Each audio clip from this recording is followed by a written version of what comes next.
ஒரு சிறிய கிராமத்தில் ஆயிஷா என்ற ஒரு பெண் வாழ்ந்து கொண்டிருந்தாள். அவளுடைய வீடு ஒரு சின்ன கூரை வீடு. மழை பெய்தால் தண்ணீர் உள்ளே வரும். அவளுடைய அப்பா ஒரு கூலி தொழிலாளி, அம்மா வீட்டு வேலை. பணம் இல்லை, சாப்பாடு கூட சில நாட்களில் சரியாக கிடைக்காது.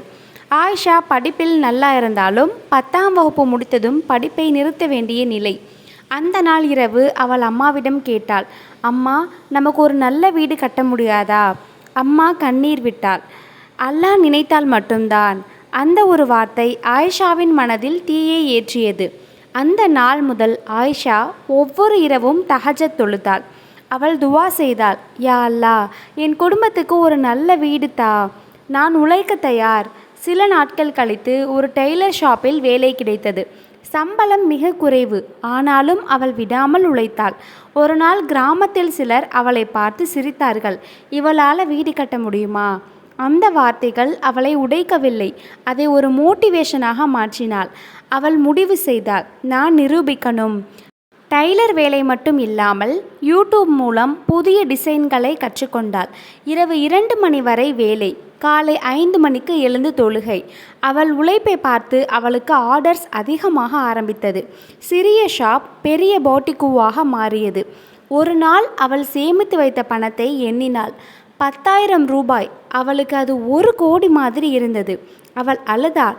ஆனால் அது துக்க கண்ணீர் இல்லை, அது நன்றி கண்ணீர். அல்ஹம்துலில்லா. ஒரு நாள் அவளுடைய அப்பா உடம்பு சரியில்லாமல் மருத்துவமனைக்கு போனார். அவள் சேமித்த பணம் முழுவதும் மருத்துவ செலவுக்கு போய்விட்டது. அந்த இரவு அவள் மிகவும் அழுதாள். ஆனால் தஹஜத்தை விட்டுவிடவில்லை.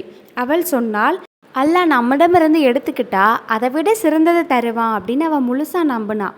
சில மாதங்கள் கழித்து ஒரு பெரிய ஆர்டர் கிடைத்தது. ஒரு கல்யாணத்துக்கு எல்லா ட்ரெஸ்ஸும் அவகிட்டையே தைக்கிறதுக்கு கொடுத்தாங்க. அது அவளுடைய வாழ்க்கையை மாற்றியது. அவள் இரவு பகல் இல்லாமல் உழைத்தாள். சில வருடங்கள் கழித்து அவள் ஒரு நிலம் வாங்கினாள். அவள் அம்மா அதிர்ச்சி, இது உண்மையா? கட்டுமானம் ஆரம்பமானது.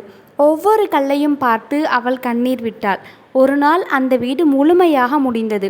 அந்த வீட்டின் வாசலில் அவர் ஒரு பெயர் போட்டாள், அல்லாஹ்வின் அருள். அவள் அம்மா அழுதார். அப்பா பெருமையாக பார்த்தார். இந்த கதை ஒரு பெண்ணின் கதை மட்டும் இல்லை, இது நம்பிக்கை வைத்த ஒவ்வொருவருக்கும் ஒரு பதில். நீங்கள் ஏழையாக இருக்கலாம், ஆனால் அல்லாஹ்விடம் கேட்கும் துவா எப்போதும் வீணாகாது. தஹஜத்தும் உழைப்பும் இருந்தால் அதிசயம் கண்டிப்பாக நடக்கும். ஒரு பெண் விரும்பினால் அவள் வாழ்க்கையையும் குடும்பத்தையும் மாற்ற முடியும். அஸ்ஸலாமு அலைக்கும்.